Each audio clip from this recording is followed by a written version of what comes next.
to look for a job when I was in Luxembourg. And this showed me that actually, because it was during the period when Romania was not yet a member of the European Union, it showed me that it was really a very difficult market because of the visa issues. So I was actually too qualified for the market, and in addition I needed this extra visa. So this made my situation really difficult to find a job. And when I finished my MBA, I thought, okay, why not try to do something on my own, because I was the only one with a certain very particular set of skills. And this is what I did. I started my company, it evolved, I adapted the activities based on the customer's needs, and it got successful. So we just celebrated last week our 21st anniversary.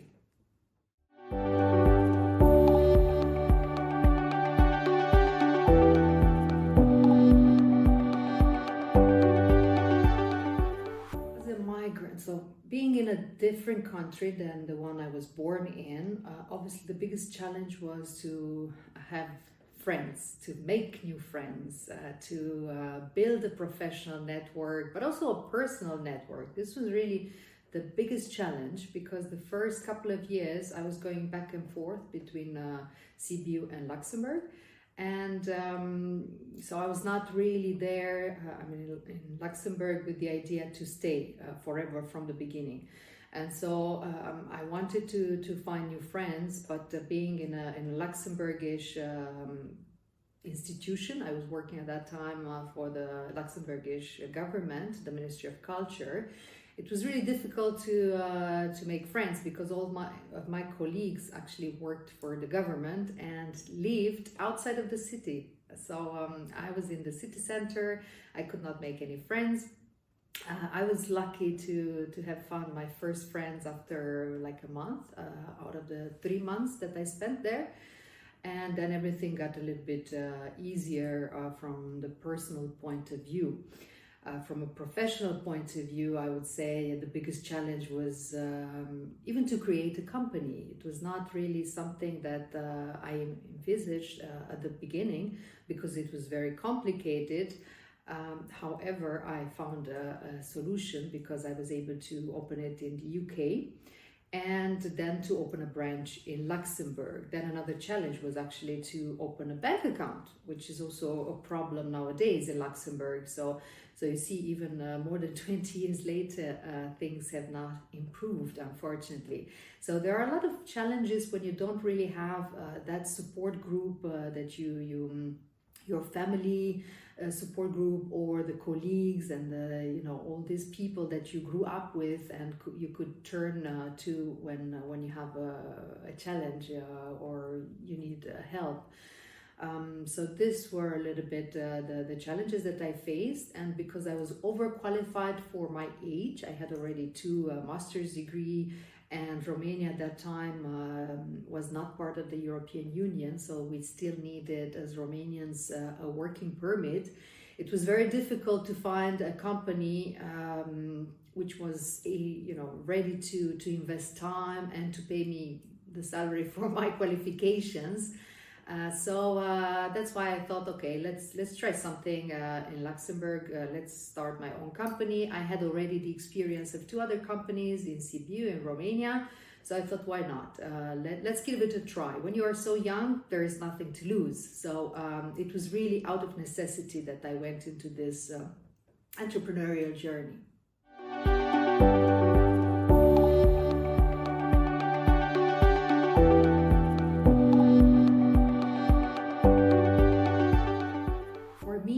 Being part of different non-profit organizations was really a key success factor. I joined very early in my career. So basically, when I opened the branch of my company in Luxembourg in 2004, I was already involved in the American Chamber of Commerce, in the British Chamber of Commerce, because I had a British company that I created in the UK and opened the branch in Luxembourg. So I was already very much engaged in these 2 professional chambers of commerce, and also it was also in 2004 that I joined. I co-founded the Women Entrepreneurs Association of Luxembourg, Femmes Chefs d'Entreprise, which is really the association representing, the voice of women entrepreneurs in Luxembourg. So being involved in these different organizations helped me with basically a lot, because it was my business network. Through these associations, I got my first referrals. I was able to build, to build my reputation, to build trust with potential customers, and to build my customer base, basically. And so it was really a key element in my career.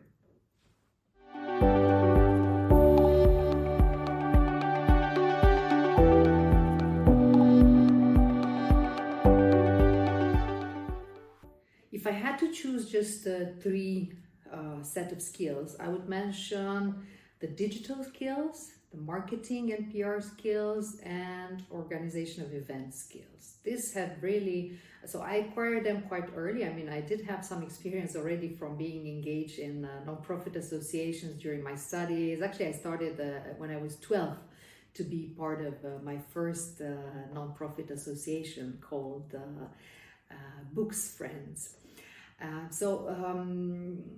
Through my involvement in these organizations, and also thanks to my MBA, I acquired the digital skills, and then I was able to test them, to develop them, to use them. I was very early, for example, using social media, because this was really something I was extremely at ease with these digital tools, because I was also able, for example, to do a complete website, platform, so all the IT, even though I don't come from this, I don't have an IT background, but this helped me to see very, very clearly the potential of digitalization.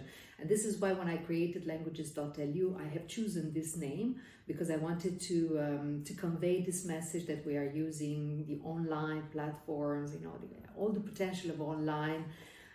And it was also for English speakers. That's why it's languages.lu. And then the marketing and PR and organization of events. This is something that I've been using not only in associations, but also in my business for everything. You need this kind of skills. So I think these three set of skills are essential also in nowadays economy.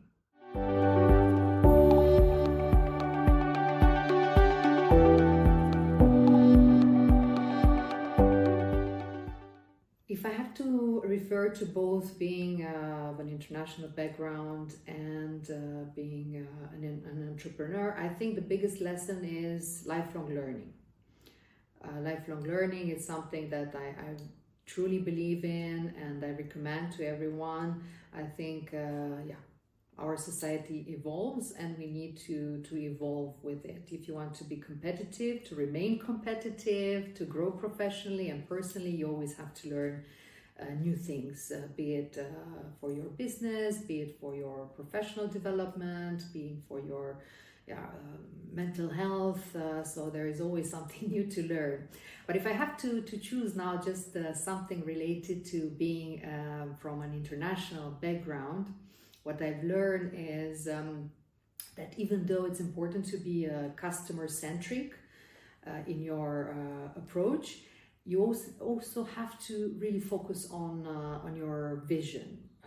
To give you an example, when I started the language course for language camps for children during old school holidays, I actually did it for my nephew's needs. So it was something really tailored to his needs, because he was coming to visit me old school holidays. He was spending his time in Luxembourg, and so the needs were very clear. Learn new languages, improve, because this was just the first year that he learned, and then he was always improving his English, French, and German, while having fun and making new friends. This was very clear for me. This was the strategy that I set when I started this particular program. Then we had some Luxembourgish clients who wanted to send their children to our camps, but they said, no, actually, we would like you to focus on grammar, you know, on school, homework, grammar, exercise, etc. And I have to say that I consider it at a certain moment, but then I realize, okay, you have to learn how to say, no, this is not what we are trying to achieve here. So remain customer-centric, but know when you have to stop a project or to really stick to your initial strategy.